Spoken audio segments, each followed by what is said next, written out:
মৃত্যুই সত্য।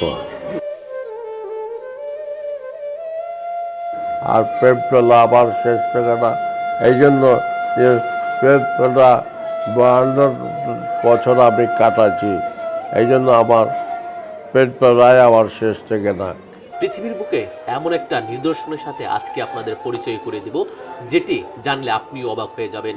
আপনারা দেখতে পাচ্ছেন আমার পাশে একটি কবর, কিন্তু শুনলে অবাক হবেন, এই কবরে কোনো মরা দেহ নেই বা কখনো রাখাও হয়নি। তারপরও প্রতিদিন এই কবরের যত্ন করা হয়, এই কবরকে সেবা করা হয়। আপনারা দেখতে পাচ্ছেন এই কবর কিন্তু ফুল দিয়ে ছেটানো আছে, পরিপাটি, পরিষ্কার পরিচ্ছন্ন। এবার ভাবছেন কেই বা করছে এই কাজগুলো? শুনলে আপনার চোখ কপালে উঠে যাবে। যার কবর, তিনি নিজেই প্রতিদিন ঘুম থেকে উঠে এই কবরের সেবা করেন। প্রতিদিন প্রায় 7 থেকে 8 ঘন্টা এই কবরের পাশে বসে থাকেন, নিজের কবরকে চেয়ে চেয়ে দেখেন। হ্যাঁ, আমি যেটি বলছি আপনি ঠিকই শুনেছেন। এই কবরটি হচ্ছেন বাংলাদেশের প্রখ্যাত একজন ব্যক্তি, চলচ্চিত্র প্রযোজক, পরিচালক এবং অভিনেতা নাদির খান, যিনি একজন মুক্তিযোদ্ধাও। আজকে আমরা এসেছি তার বাসভবনে।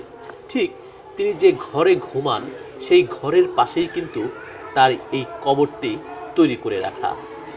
আপনারা আরেকটু কাছ থেকে আসলে দেখতে পারবেন কতটা যত্ন সহকারে এটাকে রাখা হয়েছে। এটাকে ফুল দিয়ে ছিটিয়ে রাখা হয়েছে, পবিত্র করে রাখা হয়েছে। এবং এই কাজগুলো কিন্তু তিনি নিজেই করেন, শুধু তাই নয়, তার কিছু ভক্তবৃন্দ আছেন, তারাও এগুলো করে থাকেন।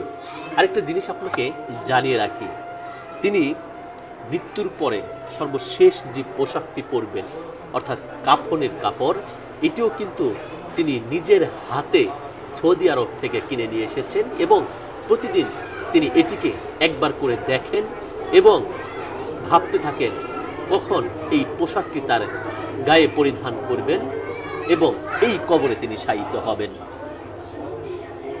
অবাক হয়ে যাচ্ছেন, একটা মানুষের আল্লাহর প্রতি কতটুকু ভয় কাজ করলে এমন কাজটি করতে পারে। আমি আল্লাহর পাগল।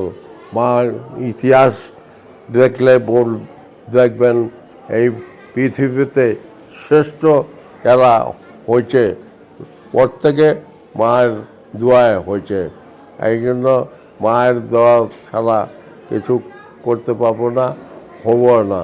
এই জন্য আমি আর প্রেম পেলা আবার শেষ থেকে না, এই জন্য যে প্রেম পেলা 52 বছর আমি কাটাচ্ছি, এই জন্য আমার প্রেম পেলায় আমার শেষ থেকে না।